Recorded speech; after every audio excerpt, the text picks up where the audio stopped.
Salutations, everyone. How's it going? I am Jeff, and today's episode, in this, whatever this is why I love the Fantastic Four. The Fantastic Four has been a favorite of mine since I was a kid, and I guess this will be kind of surprising or shocking. To some, they are my favorite superhero team of all time. I know, big words. Why would I say that? Well, Fantastic Four was introduced to me, as I said, sometime in the 90s, most likely due to the cartoon that came out on Fox Kids, which was pretty big at the time, too. And if you don't know, the Fantastic Four cartoon followed Iron Man, which both series did 2 seasons. One was kind of a hokey, jokey kind of action thing, but the second season was a little bit more serious, probably a different animation company. I could be wrong, please don't quote me on that. And it dived into more of the serious aspects of the heroes' adventures. Like, I don't know much about the Iron Man show because it was all right, but I did like it for what it is because of the different armors he used, and I particularly was fond of Iron Man's water armor, but he barely used it. And then I preferred that he crossed over with those heroes for hire or West Coast Avengers or whatever. Julia Carpenter, Spider-Woman, War Machine, Scarlet Witch, in her hooker days because of that outfit and that bob haircut. No, not even a bob haircut. That shit was like short. Like, oh, this is like my hair, and I don't even have long hair. So 90s Scarlet Witch of that show was a hot mess because one, I had no idea how to comprehend her fucking powers. Probability. But then the comics later just, went wild and she became an existential threat. Don't expect a Scarlet Witch episode for this because I really don't care for her. I like her in the movies because they're great. But Scarlet Witch in the comics and in this era of the 90s, don't worry about her. But yeah, Fantastic Four, I learned more about them as a kid because I thought the cartoon was great. I mean, they kind of downplayed Sue, but that's beside the point.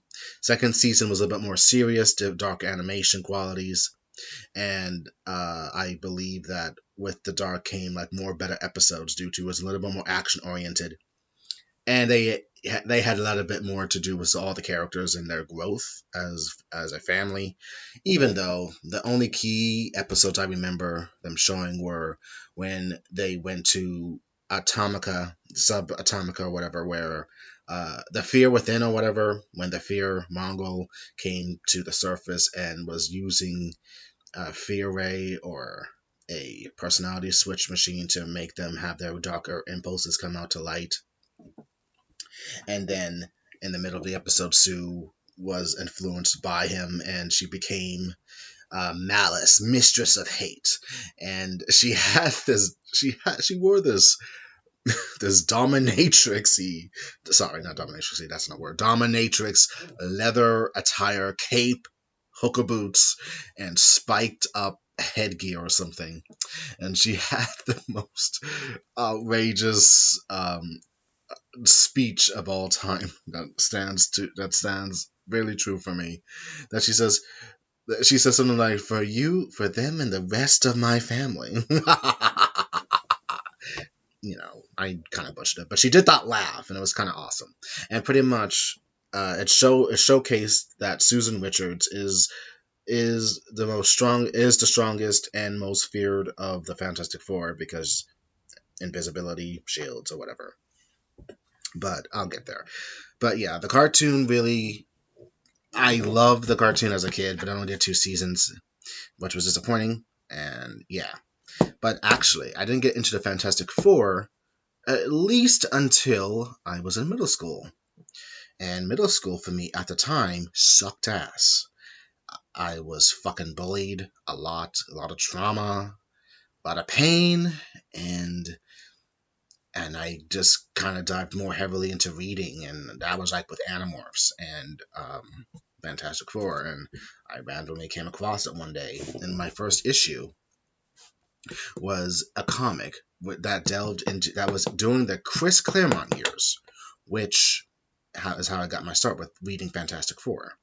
I believe there are some readers, reviewers who don't really acknowledge this part of the 90s because the Fantastic Four, which were created in 1961, they were one of the most popular comics of Marvel Comics at the time, the early 60s, and it moved from there. And then next came like your Spider-Man and your Avengers, and then X-Men, which X-Men didn't really hit any kind of plateau, sadly, at least not until the 70s, with Chris Claremont and his revolution with that team. But I digress.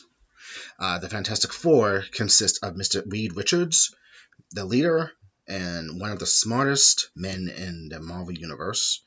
His fiancee at the time, Susan Storm. His fiancee slash the the heart of the group, more or less, as some claim. And yeah, her little brother, who is precocious and hot-headed, typical white dude male, Johnny Storm, and then Reed Richards' best friend, Benjamin J. Grimm, one of the more popular characters of the group because he is like, you know who Benjamin J. Grimm is. He is really cool.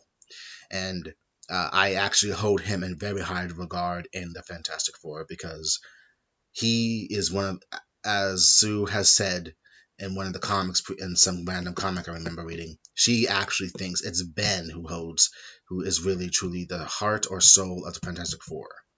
Even though she's the woman, she doesn't claim, she says, no, that's more Ben than me. And with good, and I think that her assessment is correct. But both of them do hold more of the emotional aspect of the team together. Reed of course, is the genius, and his abilities are stretching in any possible form that his body can consist of. And very, but he's mostly known for his scientific mind because he has a lot of degrees and a lot of the science and all that engineering shit. Laboratory, like labs, engineering, anything he gets his hands on, he can most likely master. And he's also known to be a big brain of the Marvel universe because it has been said that even though Creed has mastered a lot of the science spheres of science. And I'm sorry, I misworded that. I'm sorry. I'm trying to do. I really should write this shit down. Um, he's mastered a lot of science and engineering. And while like someone like Tony Stark, it's said that he's more of a futurist. He's always looking towards the future, so he's smart. I mean, don't get me wrong, Tony Stark is a fucking genius. He is always forever looking to the future, and he's always making shit. But the thing is, he's also prone to being kind of far too narrow-minded at times due to what he does, and he can master one thing while Reed has mastered others. And it's a thing, and I think that one of the people who can actually match Reed in the genius level department is Black Panther T'Challa, as it is known. T'Challa is also a genius, and he can probably match Reed with his intelligence. And then, of course, we got Bruce Banner, and of course, Doctor Doom, who truly does match up to Reed Richards because that is his fucking rival to the end of time. And you don't fucking underestimate Doctor Doom. He is someone unto himself. You don't fucking mess with Doctor Doom.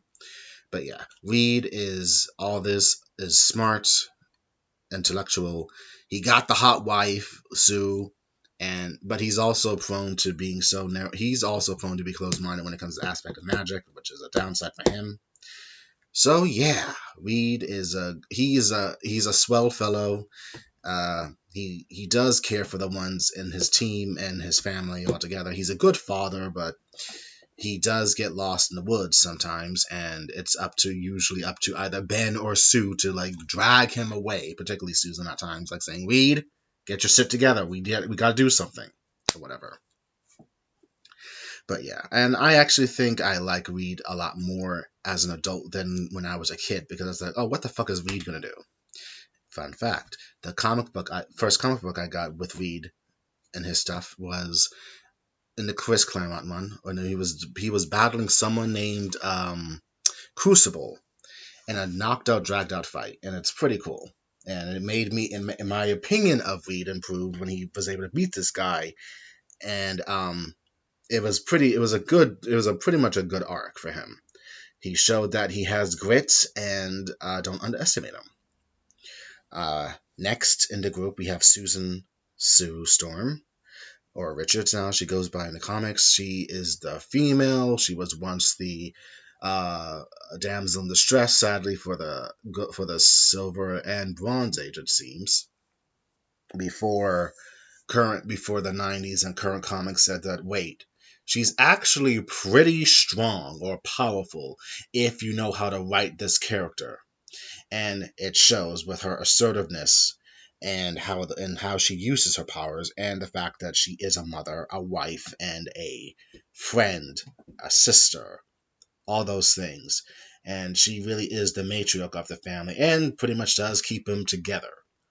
If Ben is the heart of the group, Sue is the glue that keeps the family aspects together, to remind ones like Reed that there is an emotional aspect that you have to remember. Do not lose that, Reed. I know you can get lost in science, but don't lose this one factor that makes you who you are: a husband, a father, and a brother, and all that.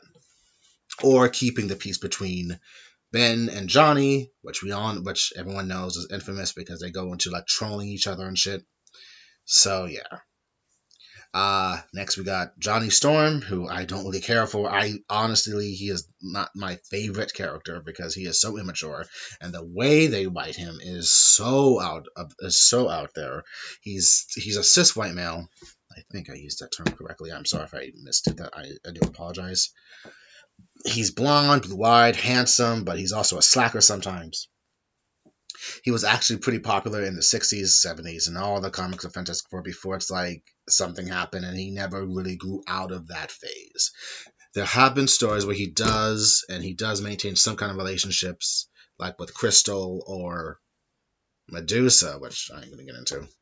But yeah, it's pretty like, okay, dude, you've really never grown. And the only time he actually peaked was when he died in the Hickman one, and it showed his growth after coming back from death. I don't want to get into it. He does come back eventually because in comics, no one stays dead unless you're Uncle Ben, or maybe even Gwen Stacy, but that's beside the point. And then I thought, oh, so this is the change he needed. Oh no, because in a new arc under a new writer, he goes back to the old status quo. So it's like, what the fuck? Come on, Johnny. So Johnny will never change, but he is prone to being serious. And actually, in the current one of Dan Slott, I am seeing slow growth with him. That he's realizing that he's trying to establish this new relationship he's in with his would be suitor of a different planet, which in this one arc kind of retcons the real version of how the Fantastic Four got the powers, and I do apologize for not really going into that. Cosmic rays. And the cosmic rays happened due to, as Dan Slott says in his new run, that it was manipulated by someone off a planet which was the original plan to go into space, to go to this one place, like for their first mission, to explore this one planet. I believe the planet is called Spira, as it's said. It's a planet with these people who are all humanoid, and apparently they're all black. I don't know how to take that. Like, really? Oh, that's interesting. Okay.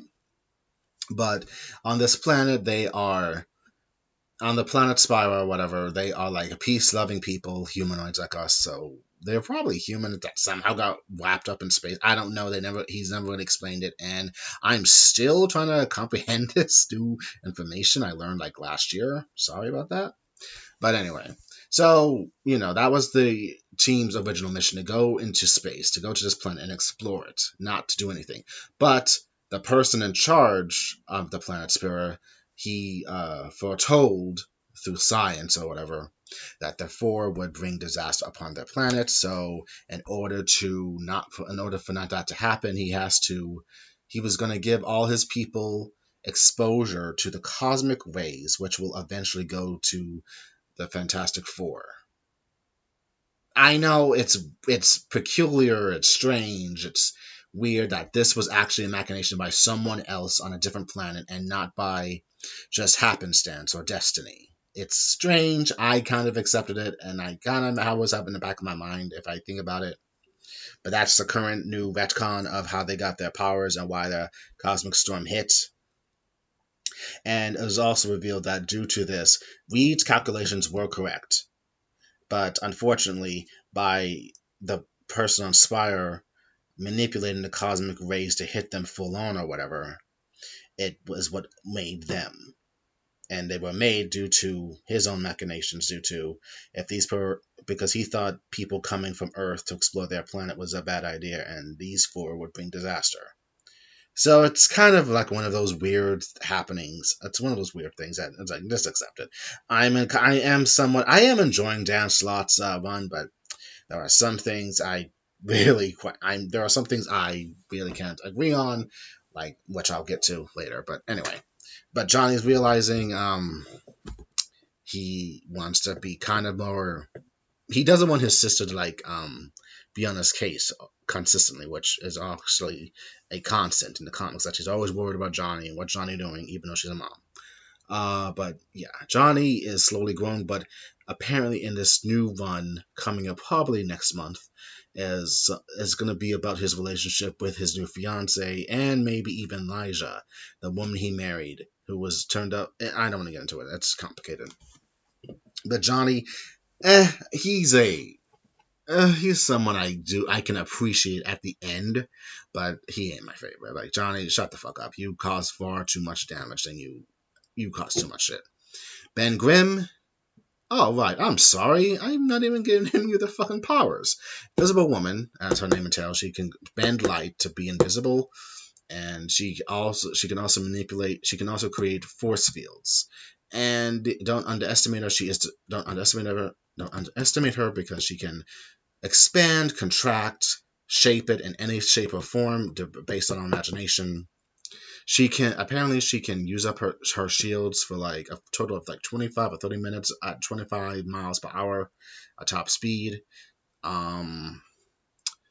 She can actually she can make anything invisible, and anything that is invisible she can see. Pretty much, it's pretty cool. And also she can bend light of other beings or people. Like, she can change the people's skin color by adjusting the light tone. It's peculiar, but at the same time, you learn that more in her miniseries of 5 issues, The Invisible Woman, which was pretty good. I loved it. Johnny Storm, Human Torch, he can ignite himself on fire. He has flight ability. He can manipulate He can manipulate. I'm sorry. He can manipulate heat and shoot fireballs. He can also has a Nova Blast, which concentrates the full extent of his power into one big burst of a fiery ball, I guess. It's the equivalent of a star if he does that.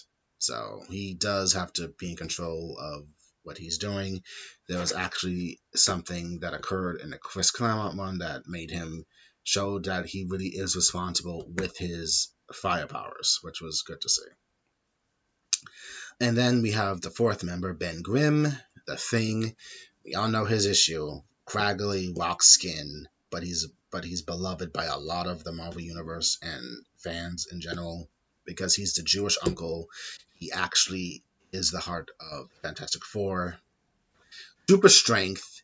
He is not as strong as the Hulk, but he has gone up against him, and in Dan Slott's one, he has beaten the Hulk due to having much heart. Like, he had more heart. But the Hulk was on a rampage against him because he has recently married Alicia Masters, his now wife. And it's an interesting story. It was 2 issues and it was good. Go read it. And he has super strength, durability. He knows boxing. I believe he knows some Aikido, so he's not someone to underestimate. Yes, he is prone to temper tantrums at times, but he knows good. And also, the Grimms are also parents to 2 kids now. They adopted 2 kids during the event of, I believe it is Empire, and they adopted 2 charges, uh, a Skull and a Kree kid, and they are really enjoying themselves while being under their care, from what I see. The Skrull is a girl who looks like she's a little bit like a year older than the boy, and she loves Alicia for some reason, which is explained in the latest issue of Fantastic Four. And the boy Kree loves Alicia, and he likes Ben a lot. Like that's like his, because he's like the little precocious little bastard and shit. And Ben enjoys the kids. He is enjoying being a father at the moment. So the Grimms have 2 kids, and I love to see it, and I'm curious to see what their future will bring as this run of Fantastic Four under Slott goes on. I should also bring up that Reed and Sue have 2 kids, and now they're teenagers apparently. Franklin Benjamin Richards and Valeria Richards.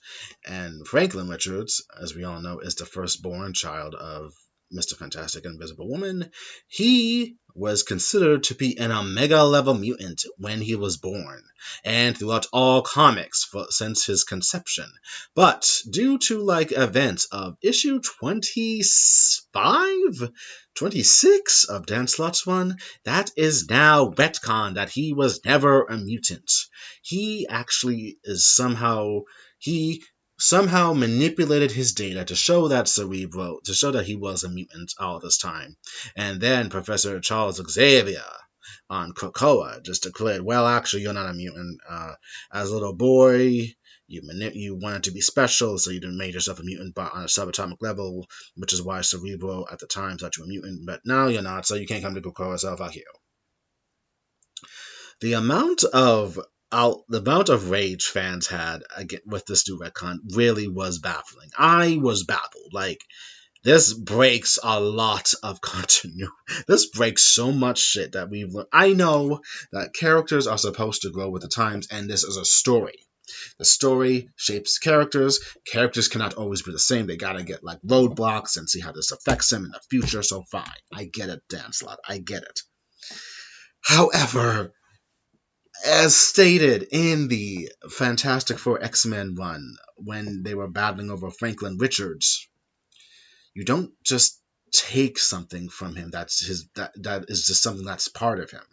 You don't take away being a mutant, even if he is nigh reality powers and shit. It's just not right. I mean, I'm sorry. Franklin Richards will always be a mutant, and I stand by. One day, I really hope somehow or some way that shit gets retconned to say, oh, well, actually, you're probably a mutant. It's just one of those weird things because your parents' blood you're a mutant. That's all I'm going to say.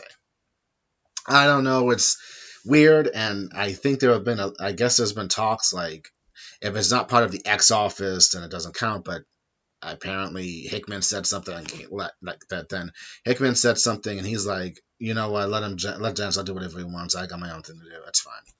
So it leaves a lot of fans disappointed. It left me sad and disappointed too.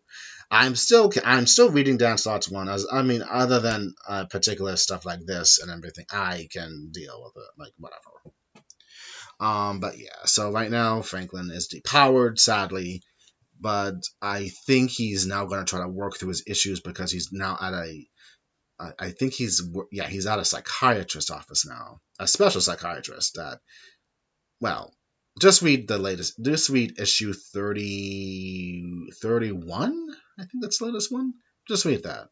You'll see. But yeah, Franklin Richards. He's a teenager now due to time exploits after Secret Wars. Yeah, a lot of shit. Valeria Richards, she is the second born, and she is a fucking genius. She has claimed that she is smarter than her father and her Uncle Doom, and which is true. She is fucking smart. But the thing is, she lacks experience. So when to apply certain things, she can know the ins and outs of everything, but she would forget this one minor thing due to being inexperienced. So she misses a puzzle. But the thing is, she's fucking smart. She's a genius. Uh, she she is a human. She has no super ability except for her intelligence, which she has proven is superior at times. So, but she's now like what 12 or 13 years old, more or less, due to the moving time scale or line or whatever, however you want to call it. She's great, snarky. She has a good relationship with Franklin. She loves her. She loves her family, but she's going on her own little arc of embracing science, and that she's gonna deny love for a time, and this will be interesting because she is a teenager now, and teenagers are prone to be emotional and go with the flow with their emotions. And even though she's fucking intelligent and has knowledge and kind of wise, the thing is she's still a little girl. I mean, she's still a child, a teenage child that is still needs to learn the whims of life, that you have to go, that you should go through the foundations of love, loss, all that stuff, sadly, because it's what makes us who we are, and you will gain this knowledge and have more for the future. But we will see if her future with Bentley, a clone of the wizard, will become a thing. But who knows, because it's Dan Slott.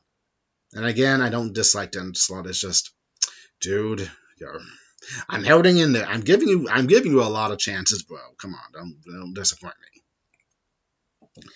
But yeah. And then we have Alicia Masters, who is Miss Grimm now. Love her. This blind sculptress. Love the love of Ben Grimm's life. The former kind of girlfriend to Silver Surfer. She's pretty much known in the Marvel universe, and she is now the mother of two kids, which is I love to see. And I will be very curious when she will give birth biologically, so she can have one more with Ben and be like, and it'll be just like a big family affair. The Grimm kids. I'm sorry. I mean, I guess I know there's like a phobia, maybe in comics, getting a female pregnant or whatever, just for the plot, I guess. I try not to take that shit seriously, but if she's gonna have a kid one day, that's good. Like, come on, she's already a mother to two good kids. She's going through the motherhood of two precocious kids who are aliens, and she loves them dearly. And then just to have her get pregnant and be on top of that, be like, man, like, oh my god, I'm gonna physically give birth to someone too. Oh my god, I think it would be great when that does eventually happen, and they can have like a little brother or sister to have with and protect, because I can see them protecting anything. I can see them protecting Alicia and their younger sibling. And for the Grimm line, I believe it's like very important to showcase that even if they are not blood related, family can come in all shapes and sizes, even if you're not by blood. There can be this bond that you have with someone that you build on. Because Ben, even though he is not blood related to Reed, Sue, or Johnny by marriage, he is still part of their family because he is a fucking godfather to his parent, to their kids, and he loves them dearly. And if not that. So, and it shows that the Fantastic Four are a fucking unit. They are a family. They are pioneers of science and exploration. They are a superhero team, but they're a family at the end of the day. They go through the ups and downs of hating each other, loving each other, liking, disliking, trying to help out each other, getting each other's way, and even deal with certain mundane aspects. That it is funny to see sometimes. Um, yeah. And that's pretty much it. Doctor Doom is apparently going to get married in the new arc, which is coming up this May. And I'm very curious because I did see solicitations for the new Doctor Doom and who is going to be the Bride of Doom. And I think it's supposed to be into that, along with it actually also bleeds into whatever's going on with Johnny and his current waifu or something. Fun fact, the image you see on the screen, this is part of the beginning of the end for the Fantastic Four and the 2014 line. And it's not the best because they have red outfits. It's okay, but this was like the beginning of a lot of shit happening, and it's not my favorite storyline for them because they were pretty much sadly getting on the outs of Marvel because Marvel didn't have the rights, and it was just a complicated mess. And in all their fucking glory, they decided to and the Fantastic Four after like 60 years or whatever at the time, and it was like a big blow for everyone, and it was a big blow for me. Like, why in the world would you do that? This is even if you don't have the fucking movie rights, why on earth would you end the fucking comic? That's like a fucking legacy right there. And I'm sorry for the language, but it's a fucking legacy. Seriously, why would you do that? But they had their way. The Fantastic Four officially had their last comic, and then their overall story ended ultimately with Secret Wars, where Reed Sue took the kids and the Future Foundation on a trip to across the multiverse to rebuild it or whatever. And that's where we are now, and that's where Dan Slott begins his run, where with the return of the Fantastic Four and all the kids who traveled with him through the multiverse traversed 5 years in their time compared to our actual time. So that's why the kids are teenagers now. And it's good to see, more or less. Like, so now that there's no more of a, oh god, we gotta protect the kids if Doctor Doom or someone attacks the Baxter building or whatever, that they can at least defend themselves as best they can. But now that Franklin's empowered, and I believe he's got an Iron Man suit for his own protection, and Valeria is just a genius, so she can use like ray guns and shit. She can just build something and do all the signs and the numbers. I think she'll be fine. Nothing on their physicality, like if they learn self-defense. I think under Sue, she'd probably be kind of on the fence with that shit, but it's Susan. She's always worried about her kids or Johnny. Yeah. But not my favorite one, but it did have a nice end. It did have a good ending, but the enemy for ultimately that was revealed in this one sucked ass because he had no bearing, and I'm positive they just said all that shit just because they had nothing else to work with. If you ever read it, don't dive deep into this person called No Man Land, the No Man who claims to have been the manipulator of everything that happened in the Fantastic Four. Don't believe one lick of it. It's not true. He could not have caused everything that's occurred in their life. It's not right. It's not possible. So fuck that dude. He didn't exist. He was a pretender, I'd say, and call it a day. But yeah. Oh, wait. So, back on track. Sorry about the rant. I got into it in the Chris Claremont one, which no one really acknowledges, but I think it's a good one because it's like after Heroes Reborn, and they are just getting their fish legs back in, like being back in their world, and they don't have access to the Baxter building due to the Thunderbolts have moved in, and they found out they were bad. It's a thing. It must probably a lot of red tape they couldn't deal with. So they were on Pier 22 or something, or Pier 4 or something for the temporary headquarters at the time of the 90s that I was reading. And it was a good run for Chris Claremont. He had a lot of good shit. I was able to get most of the comics, but I know I was missing some comics at the time because I was getting them on base whenever I got my haircut as a 13 or 14-year-old. So yeah, and I think was able to collect some comics at least for like up to a year, and then after a year or two, but then I started waning, and then I stopped completely. Because there was a time in my life I did stop reading comic comics when I was in high school, and I didn't really get back into it at least until I was an adult. So that's one of those things. So I had a lot of catching up to do, a lot. And now, thanks to a lot of collector's editions of the Fantastic Four throughout the years, I was able to read them and get a full timeline view of what's going on. So that's pretty good. Anything else I need to say of why? Again, I think I mentioned why, because they are a family unit, and they're a family unit ultimately. And sadly, I guess for some comic reviewers, comic people, that they don't really treat much of the Fantastic Four as much because it's not for them. I have said that, well, to my friends at least, who would ever listen to me ramble when I needed it. I remember some were just replying like, oh, when the Fantastic Four got like the shaft in the comics, they were like so fucking appalled. I'm talking about some reviewers I've listened to throughout the years, and they was like, oh my god, they got rid of Fantastic Four. That's just not right. Like, and then we get the Fantastic Four back, and they just say like, oh, that's good. It's like, oh, where's your outcry now, huh? And then I will, if I remember, someone said, uh, "Oh yeah, Fantastic Four. What's going on with them? What anything big happened? Oh, Ben just got married. Oh, that's fine. Okay, anything else? Nothing. Okay." I mean, they practically treating that. I swear, some of these people can be so pretentious. They are treating them like the stepchildren of Marvel, just because they're not like the fucking Avengers or X-Men. Which, don't get me wrong, I love the X-Men right now too. That fucking Hickman one. Oh, that shit's fire. And we're in the reign of X. Get down on your bad selves, X-Men. You deserve it after all the crap you've been through. But the thing is, the Fantastic Four.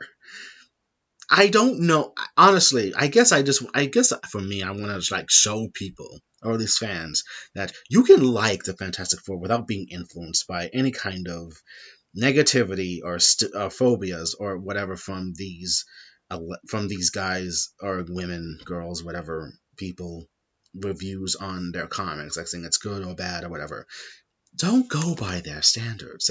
That's their opinion, and clearly you can clearly see their temperament for them because of the way they're sounding or talking about it. And even if they get a comprehensive review of the content and what they're receiving, they'll probably be critiquing it. However, you will also notice you will never hear them critique anything about like say like some kind of Avenger shit or the Daredevils, or maybe some critiques with the X-Men with certain things, but that's beside the point. You'll never hear no freaking critiques about them or in DC comics and shit. So it's like, oh, bro, sis, I see you. I see you. And it's like, I guess I just want to say that, I don't know. This scene means a lot for me, and this comic book really meant a lot to me growing up because I was bullied and called horrendous names, and that it really brought something into my life, knowing that I'm a fan to this group and knowing that and trying to know the ins and outs of their personalities, and you know, not try to rely on the fact that they have good, fucking amazing powers or whatever. At core, they're a family unit, and that's what is the greatest thing that you could possibly have. Even though individually wise, some of their abilities are like kind of mediocre, and some are truly more powerful than the others. It doesn't really show because they know that they are a family and friends, and that yes, the superhero community does depend on them. And I do have thoughts about the whole. They always get dragged into any kind of big Marvel event. If it revolves around the fucking Avengers or whatever, they get dragged in. Like, dragged in. Empire, and now the recently done Empire Black or whatever, like that King of Black. They got dragged into that shit too. And that was like 2-3 issues. That was like 2 issues. So it's like, God damn, they get dragged into everything. The X-Men get dragged into less because they're busy with their own individual stories and shit. So that's kind of a problem. Oh yeah, and then they were also dragged into, like a year prior, they were dragged into the Thor shit. And that big event. Like, God damn, they're always dragged into everything. God. But, Marvel has to share characters even if you don't want them to. So it's like, oh God, fine. I guess I gotta deal with it. Whatever. But yeah, these characters might not be the most powerful or can have the most, like, could create the foundation of the universe or be the most strongest telepath and, rant about everything and shit about the whole the clone conspiracy of mutants now, or have the Peter Parker lock and shit. But Fantastic Four deals with a lot of other things in the universe, their side of the universe. And as a fan, I'm happy to see it because it just means that I don't have to worry about anything in particular regarding any kind of weirdness that happens in the Marvel universe in its entirety. And again, I know there might not be the most fantastic, okay, excuse the pun, the most fantastic comic series, because I guess some comic fans or whatever want this whole, I don't know what, edgy. They want them to be this or that, but they're really not. It's not really the case. I think some really missed the point of Fantastic Four, and then I'm trying to claim that, oh, I knew it all along. Like, you didn't know shit. You practically dismissed them. When you got admit, you dismissed them. Like, I am very curious about how everyone's going to be treating them when it comes to when the movie comes out eventually by the MCU. And yeah, the fucking films are, oh man, they've gone through hell and back, sadly. I enjoy the Fantastic Four films by Fox, two of them. Oh, but Fantastic, yeah, that shit broke my heart. I saw that in theaters with my friend that I dragged with me, and Michael, I am sorry, buddy. I am so sorry. I convinced you to go see that film. I don't. I was just holding out hope for the damn movie. I didn't want to be influenced by anyone, but all the negativity was happening, and I said I should show some support. And I threw support underneath the wrong horse. It seems it was just Mike and I, and then two other dudes, and my God, it was sad. That was not the Fantastic Four. That was not fucking Doom. That was like an impersonator. I'm calling it in my head canon. I'm sorry. That Fantastic really broke my heart. And then the negativity about can the Fantastic Four ever be a movie? Can they do it? And they need to go back to the Marvel MCU, and there was going to be a Franklin and Valeria movie and a Doctor Doom movie before the Disney thing came to fruition, which is also complicated due to various reasons and maybe some unethical standards. But it ultimately went through, and sadly, it's for the best. And then seeing all these fandoms say like, oh well, they better get it right because this is the last time. Because if we don't get our way, then Fantastic Four is fucked. And I'm positive some other people will be saying that shit too. And honestly, I believe under Feige's careful watch and other directors, and the director who's going to do the last Spider-Man film, I think they'll do a good job with introducing the first family into the MCU. And I'm pretty much, no matter what, I'm going to stick by this iteration of the Fantastic Four, no matter what. I'm not going to be influenced by these would-be people who kind of get upset by it but pretend it doesn't exist, I guess. And actually, this puts into another view, and I'm going to go on a small rant, over growing up and realizing that I don't need validation from other popular YouTube people who review comics for a living. I honestly don't need their views anymore because I guess I'm not so naive or whatever. It also goes into the fact I'm getting older and realizing certain nuances and like, dude, I ain't feeling it anymore. I respect you, I like you, I still follow you on the social, but yeah, I just realized that I outgrew them, and by outgrowing them, I've come to terms that I have my own opinion that's a little bit more, but very well crafted on something I like, and I will not try to be very dismissive or to get burnt out. I don't know. No, I won't name names or whatever because I do still like them at the end of the day, and I am like a nobody channel. This is just supposed to be for fun. The Why I Love series. And yes, I am biased. I do love the Fantastic Four. I think they're great. And I really wish and hope if you want to like give the comics a chance. Even some of the content like throughout the years to get caught up on anything because it's truly great. And just to, just follow your own stuff with it. Because only you can determine what is worth for you, not anyone else. Not them, not me, only you. If it's not your cup of tea, that's fine. It's fine, really. I don't like everything, as you should. We're our own individuals, and as long as we respect each other's opinion and it doesn't dive into this power ranking or any kind of thing like who's better or not, we can get along fine, I guess. Okay, not I guess. I think we'll get along just fine. It's cool. Um, some minor other things before I end it. I do not read the older content of Fantastic Four due to the fact that it was very, Susan was on the wall and it was just about the guys, and it's pretty of its time. And Reed's a fucking jerk, and they're all sexist. It's true because it was the '60s. It's the '60s, man. We gotta admit it. '60s was a different time than what I'm used to. Ultimately, I get into the Fantastic Four era of the '90s. I know some parts about the '80s stuff, which is interesting. The '70s and '60s, I ain't reading. I have looked it up, and it seems good as an overall overview. But other than that, really have no interest about ever reading it. I have, depending, but at the ultimate, like, man, I'm good.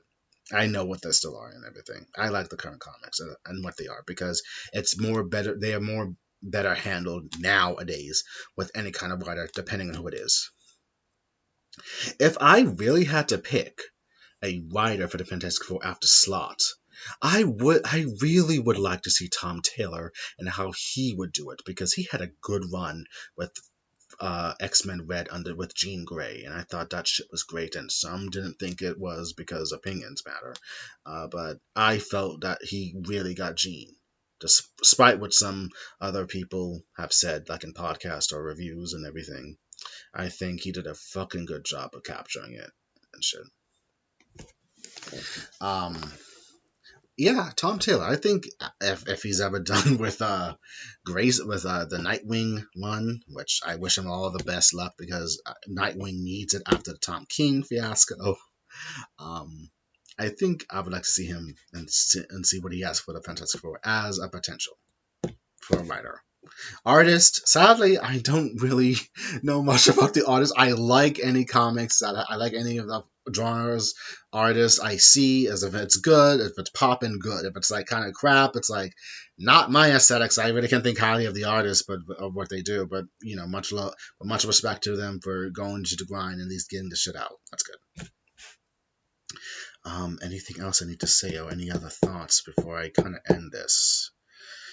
If you're wondering my favorite characters, I think I might have mentioned this. My favorite character is Susan Storm, Invisible Woman. I guess it's the power-wise force fields and invisibility. And I sometimes am very self-conscious. I wouldn't mind being invisible, but at the same time, having like force field powers just to kind of fucking tease around and everything, to move around and shit. Uh, yeah, she's my favorite character. My second old go-to character is fucking Ben Grimm. I really think that him and Sue really hold the Fantastic Four on the ground. I really do. The one I most relate to is Reed, Mr. Fantastic, because he is smart. I'm not a genius, but I am. I think I'm pretty smart at times. I think I am intelligent in my own way. So I think I'm good with that. So I think I see myself more as a Reed, Mr. Fantastic, more just that he's more rational with certain things, and I would like to have that kind of rationality when I make any kind of choices, and maybe throw a couple of big words around. I don't do it as much as I used to when I was younger because I was precocious back then. Now I'm just kind of a sarcastic. I'm kind of a sarcastic jerk. Okay, not a jerk, but I'm sarcastic and a smartass. So yeah, Johnny again. Johnny is again, he's that family member who's gonna cause all sorts of trouble. And I wish some of the characters would really calm him like, Johnny, calm the fuck down. We don't need this. Shut up. But I like him at the end of the day, but I do not enjoy him. I'm sorry, Johnny Human Torch. It's just one of those things, bro. You got the short end of the stick with me. I got no tolerance for you, bro. Sorry. I love you at the end. I love you, but damn, you are a lot. And not even considering the fucking shit with your love life and whatever, and you don't even have a fucking wife. Ben got married before you. Jesus. Well, technically he was married, but I think he really might still be married to Elijah, and they never really truly resolved that shit. Oh God, Johnny, you need to get your shit together, bro. But that's beside the point. I'm enjoying the future kids like Frank, Val, and the two Grimm kids. They're cool. Really enjoying to see what happens in the current run, and the Doom and the Wife of Doom arc. But yeah, this team holds a very special place in my heart. I really do love them. Favorite team.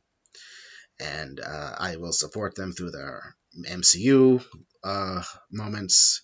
I'll be forever defending them and just see where the future goes because it's going to be fantastic.